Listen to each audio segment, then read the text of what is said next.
উফ, ছেড়ে দাও, লাগছে তো, আর পারছি না। লাগলে লাগুক, 5 মিনিট সহ্য করো। এমন করে বলছো কেন? চুপ, একটু আদর করতে দাও। আমার ব্যথা লাগছে তো।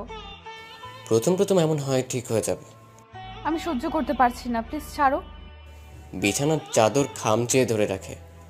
কথাটা বলে আকাশ নিজের মতো কোমর দুলিয়ে যেতে থাকে, আর নীলা বিছানার চাদর খামচে ধরে ব্যথা সহ্য করে যেতে থাকে।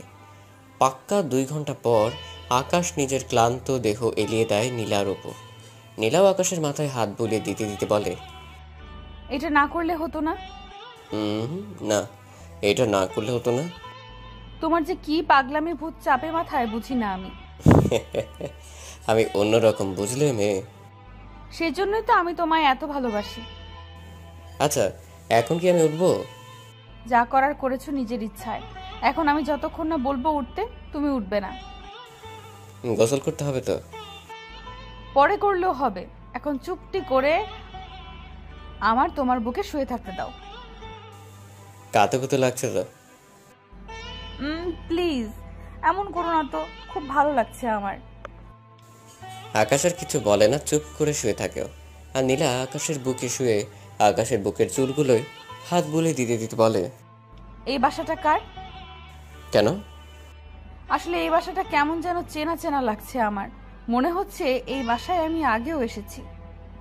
এটা আমার বন্ধুর বাড়ি নীলা, এসব তোমার না জানলেও চলবে। রুমে ক্যামেরা লাগানো নেই তো? ক্যামেরা? রুমে আবার ওসব লাগানো থাকবে কেন? আসলে আমি শুনেছি অনেক বয়ফ্রেন্ড তার বন্ধুর বাসায় গার্লফ্রেন্ড নিয়ে রুম ডেট করে, যেটা তার বন্ধু গোপনে ভিডিও করে ব্ল্যাকমেইল করতে থাকে। ওসব কিছুই হবে না পাগলি, ভয় নেই, আমি আছি তো। এখন বলো, আমার আদর কেমন লাগলো? নীলা কিছুটা লজ্জা পেয়ে যায় আকাশের কথা শুনে, তবুও কিছুটা অভিমানী কণ্ঠে বলে, একটুও ভালো লাগেনি। আমি অনেক ব্যথা পেয়েছি, আর এসব করা ঠিক না বিয়ের আগে, তবুও তুমি করলে। আমার খুব ইচ্ছে করছিল যে, তাই তো করলাম। ইচ্ছে মিটিয়েছি। হুম, আমার কিন্তু অনেক ভালো লেগেছে, ইচ্ছে করছে আর একবার আদর করি তোমায়। এই না, আর একদম টাচ করবে না আমায়। পাক্কা 2 ঘন্টা ধরে আমাকে জ্বালিয়েছো, আর নয়।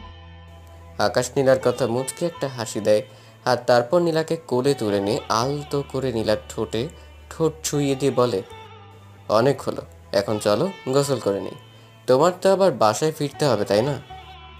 নীলা হ্যাঁ সূচক মাথা নাড়ায়। আকাশ নীলাকে নিয়ে চলে যায় সোজা বাথরুমে। দুজনে গোসল করে রুমে আসতেই নীলা বলে, হায় হায়, এই কি করলাম আমি? আকাশ কিছুটা অবাক হয়ে বলে, কি হলো, এমন করে হায় হায় করছো কেন? নীলা কিছুটা রাগী গলায় বলে, আরে আমি তো আমার কাপড়গুলো ভিজিয়ে ফেলেছি, সর্বনাশ। এখন আমি বাসায় যাব কি করে? কোনো সমস্যা নেই পাগলি, ওই যে বোরকাটা আছে, সেটা পরে যাও, কোনো সমস্যা হবে না। চুপ, একদম চুপ। কত করে বাথরুমে বললাম প্লিজ আকাশ আমার কাপড় ভিজিয়ে দিও না, কিন্তু কে শুনে কার কথা? বাচ্চার মতো আমার কাপড়গুলো ভিজিয়ে দিয়ে বাচ্চাদের মতো খিলখিল করে হাসলে। আরে আরে, জান পাখি রেগে যাচ্ছ কেন? আমি তো তোমাকে সারপ্রাইজ দেওয়ার জন্য কাজটা করেছি, তুমি রাগ করো না প্লিজ। না, রাগ করব না। এখন আমি বাসায় গেলে আব্বু আম্মু হাজারটা প্রশ্ন করবে। আকাশ কিছুক্ষণ চুপ থেকে বিছানার পাশ থেকে একটা শপিং ব্যাগ নীলার দিকে এগিয়ে দিয়ে বলে, আরে পাগলি, এত রাগ করলে হয় নাকি? এই দেখো, তোমার জন্য নতুন একটা জামা কিনে নিয়ে এসেছি আমি। নীলা আকাশের হাত থেকে শপিং ব্যাগ নিয়ে খুলে দেখে খুব সুন্দর একটা 3 পিস, লাল সবুজ রঙের। আকাশ নীলার দিকে তাকিয়ে বলে, কি হলো বউ, পছন্দ হয়েছে কি? অনেক অনেক পছন্দ হয়েছে। আকাশ নীলাকে নিজের খুব কাছে টেনে নিয়ে এসে আলতো করে চুমু দিয়ে বলে, পাগলি, পরে নাও, তোমাকে বাসায় রাখতে যাব। নীলা কিছুটা অভিমানী কণ্ঠে বলে, তাড়িয়ে দিচ্ছ আমায়, নাকি বিয়ের আগেই বাসর করে নিয়েছো বলে আমায় চলে যেতে বলছো? আকাশ নীলার কথা কিছুক্ষণ চুপ করে থাকে, তারপর নীলার 2 হাত শক্ত করে চেপে ধরে বলে, দেখো নীলা, আমি তোমাকে নিজের করে পাওয়ার জন্যই বিয়ের আগেই রুম ডেট করে নিলাম। প্লিজ, তুমি ভয় পেও না, আমি তোমাকে বিয়ে করব। আকাশের কথা শুনে নীলা একটু হাসে আর দ্রুত রেডি হয়ে নেয়। আকাশও দেরি করে না, দ্রুত নীলাকে ওদের বাড়ির থেকে কিছুটা দূরে নামিয়ে দিয়ে চলে আসে বাসায়। আর এসে দেখে ওর বাবা মা আগে থেকে এসে বসে আছে। আকাশ তাদের পাশে বসে, এমন সময় আকাশের বাবা উঠে চলে যেতে আকাশের আম্মু আকাশকে ঠাস ঠাস ঠাস করে 3টা থাপ্পড় মেরে বসার বলে, এই তুই এত নরপশু হলি কবে থেকে? কি করেছি আমি? তোর রুমে মেয়েদের অন্তবাস পড়েছিল কেন? এখন কি বলবে কি হয়েছে বা তুই কি করেছিস?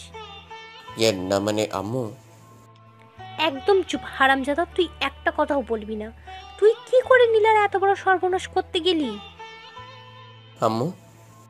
বাকিটা বলার আগে আকাশের বাবা এসে আকাশকে বলে, আকাশ, তুই একদম চুপ কর। তোকে আমি কখনো বলিনি প্রতিশোধ নিতে। বাবাকে সব বলছে, ওরা রাজি আছে, আজই তোর বিয়ে। এদিকে নীলা বাসায় যেতে নীলার বাবা আর মা নীলাকে ঠাস ঠাস করে থাপ্পড় মারে আর বলে, তুই আকাশের সাথে শারীরিক সম্পর্ক করে আসলি, তাই না? ভালোবাসার নামে এত নোংরামি করতে পারলি তুই? এখন তোকে আকাশ বিয়ে না করলে? মানে তোমরা জানলে কি করে? ওরে হতভাগী, তোর বড় ভাই আকাশের বোনের সাথে প্রেমের নাটক করে শারীরিক সম্পর্ক করেছিল।